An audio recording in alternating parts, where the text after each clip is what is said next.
नमस्कार विद्यार्थी मित्रांनो, लेट्स कॉन्कर मॅथ्स या यूट्यूब चॅनलवरती तुमचे मनापासून स्वागत. आज आपण इयत्ता 6वी विषय गणित पहिले प्रकरण भूमितीतील मूलभूत संबोध या प्रकरणातील सराव संच 1 सोडवणार आहोत. प्रश्न पहिला, शेजारील आकृतीवरून नावे लिहा. इथं ही आकृती दिली आहे आणि आपल्याला इथं जे विचारलेलं आहे त्यांची नावं लिहायची आहेत. त्यातलं पहिलं एक रेषीय बिंदू. आता एक रेषीय बिंदू म्हणजे काय की 3 किंवा तिनापेक्षा बिंदू एका रेषेत असतात, त्यांना एक रेषीय बिंदू म्हणतात. आता एका रेषेत असलेले 3 बिंदू कोणते आहेत? MOT म्हणजे इथं बिंदू M, बिंदू O आणि बिंदू T. कमीत कमी 3 किंवा तिनापेक्षा जास्त बिंदू हे एकाच सरळ रेषेमध्ये पाहिजे. त्याच्यानंतर दुसरा आहे RON.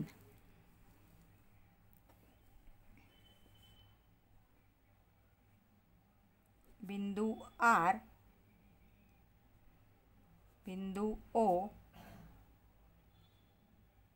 बिंदू N हे 2 सेट आहेत. नंतर किरण हा आरंभी बिंदूपासून एकाच सुरुवात होऊन एकाच दिशेने प्रवास करतो, असं म्हणून एकाच बाजूला त्याला बाणाचं टोक असतं, म्हणून हा आरंभ बिंदू आहे. इथे किरण OT, इथं हे सगळे किरणच आहेत. फक्त किरण लिहिताना किरण शब्द आधी लिहा, नुसतं OT OS वगैरे असं लिहायचं नाही. किरण OT, Kiran ON, Kiran OP, Kiran OM, Kiran OR, Kiran OS.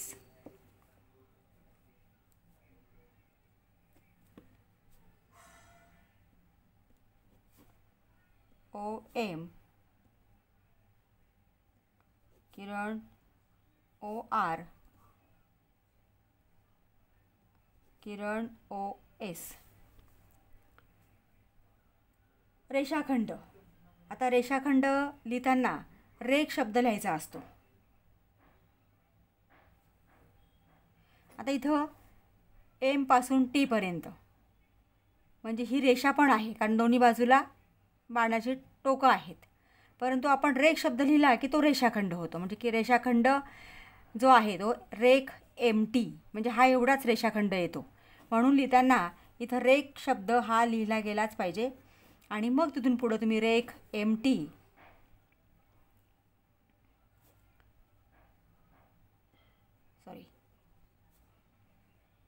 रेख RN, रेख OP, रेख ON, रेख OT म्हणजे रेषाखंड लिहिताना रेख लिहा. किरण लिहिताना इथं किरण लिहायची असेल तर किरण ON. आता इथं किरण OP, किरण ON. परीक्षेमध्ये सगळे लिहायची गरज नाही, तुम्हाला 1-2 जेवढे नावं विचारले असतील तेवढेच लिहायचे.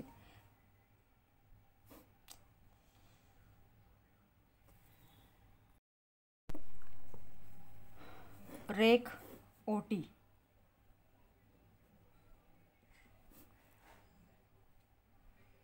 रेख OS, रेख OR याप्रमाणे लिहायचं आहे. आता रेषा MT आणि रेषा RN ह्या 2 रेषा आहेत. रेषा MT आणि रेषा RN अशा पद्धतीने आकृतीवरून तुम्हाला एक रेषीय बिंदू किरण रेषाखंड असेल तर ते याप्रमाणे नावं त्यांची लिहायची आहेत. पुढचा दुसरा प्रश्न आहे, शेजारील रेषेची वेगवेगळी नावे लिहा.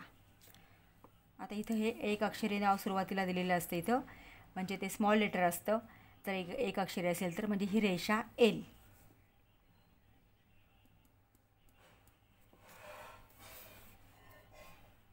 नंतर रेषा AB,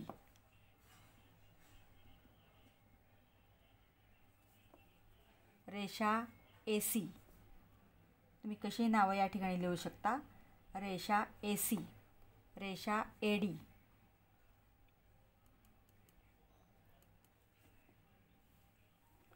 नंतर B पासून आपण सुरुवात केलं तर रेषा BC, रेषा BD,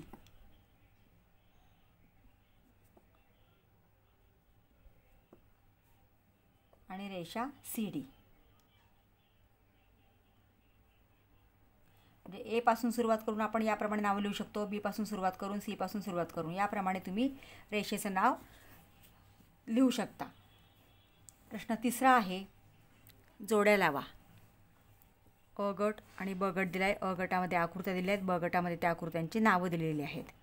आता इथं ही पहिली आकृती कशाची आहे ओळखा बरं. दोन्ही बाजूला बाणाची टोकं केलेली आहेत, म्हणजे ही आकृती कशाची आहे, रेषा.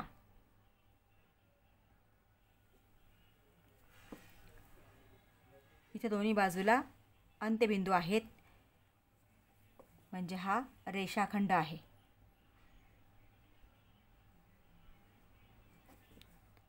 हे काय आहे, प्रतल. सपाट पृष्ठभाग म्हणजे प्रतल. आणि इथे एका बिंदूपासून सुरुवात होऊन एका दिशेने सरळ जातोय म्हणजे किरण. एकाच बाजूला बाणाचं टोक आहे. अशा पद्धतीने आकृत्यांवरनं आणि आकृती आणि नावं जोड्या लावायला सुद्धा तुम्हाला परीक्षेला येऊ शकतं. प्रश्न चौथा, खालील आकृतीचे निरीक्षण करा. त्यातील समांतर रेषा, एक संपाती रेषा व संपात बिंदू यांची नावे लिहा. आता इथं समांतर रेषा. समांतर रेषा म्हणजे काय की ज्या रेषा एकाच प्रतलात असतात परंतु एकमेकींना न छेदणाऱ्या रेषांना समांतर रेषा म्हणतात. म्हणजे आता ह्या तुमच्या वहीच्या पानाच्या ज्या ओळी आहेत या समांतर रेषा आहेत. ह्या तुम्ही पुढं कितीही वाढवल्या तरी ह्या कुठेही एकमेकांना छेदत नाहीत आणि या वहीच्या पानाच्या प्रतलात आहेत. आणि दुसरं म्हणजे या दोन रेषांमध्ये तुम्ही कुठंही मोजलं तरी त्यातलं अंतर हे सारखंच असतं. या रेषांना म्हणतात समांतर रेषा.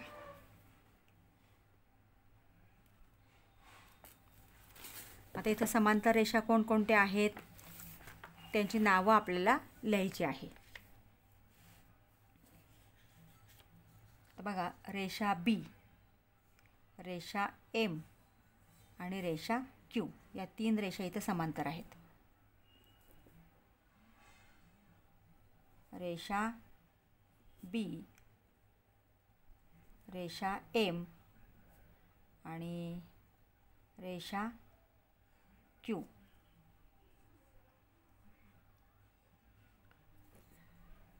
आता दुसरा एक सेट आहे. कोणत्या रेषा आहेत बघा, ओळखा बरं. रेषा A आणि रेषा P.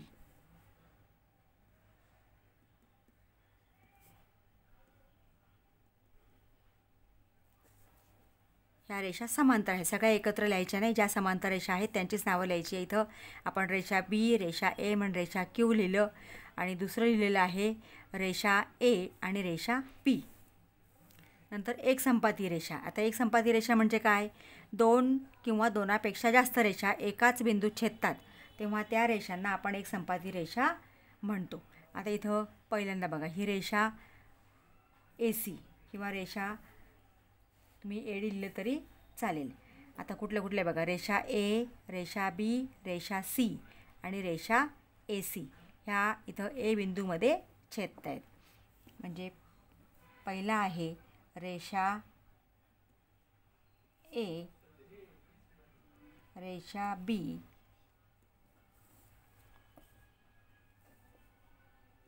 रेषा C आणि रेषा AC. रेषा AC या चार रेषा इथं एकाच बिंदूत छेदत आहेत म्हणून ह्या एक संपाती रेषा आहेत. आता दोन किंवा 2पेक्षा जास्त पाहिजे. म्हणजे इथं पण आता ही आडवी एक रेषा आणि ह्या 2 रेषा म्हणजे रेषा P, रेषा Q आणि रेषा AD ह्या D बिंदूमध्ये छेदत आहेत. म्हणजे ह्या 3 रेषा या ठिकाणी ह्या D बिंदूत छेदत आहेत. म्हणजे रेषा P, रेषा Q आणि रेषा AD, रेषा AD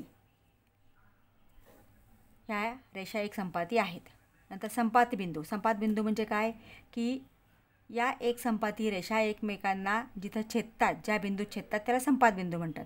म्हणजे इथं हा संपात बिंदू आहे A आणि इथं आहे D. म्हणून बिंदू A आणि बिंदू D हे संपात बिंदू आहेत. विद्यार्थी मित्रांनो, अशा पद्धतीने आपण सराव संच 1 सोडवलेला आहे. तुम्ही अजूनही चॅनलला नवीन असाल, सबस्क्राईब केलं नसेल तर प्लीज चॅनलला सबस्क्राईब करा, बेल आयकॉन प्रेस करा म्हणजे पुढच्या व्हिडिओचे नोटिफिकेशन तुम्हाला मिळेल. व्हिडिओ आवडला असेल तर लाईक करा आणि आपल्या मित्रांना शेअर करा. थँक्यू.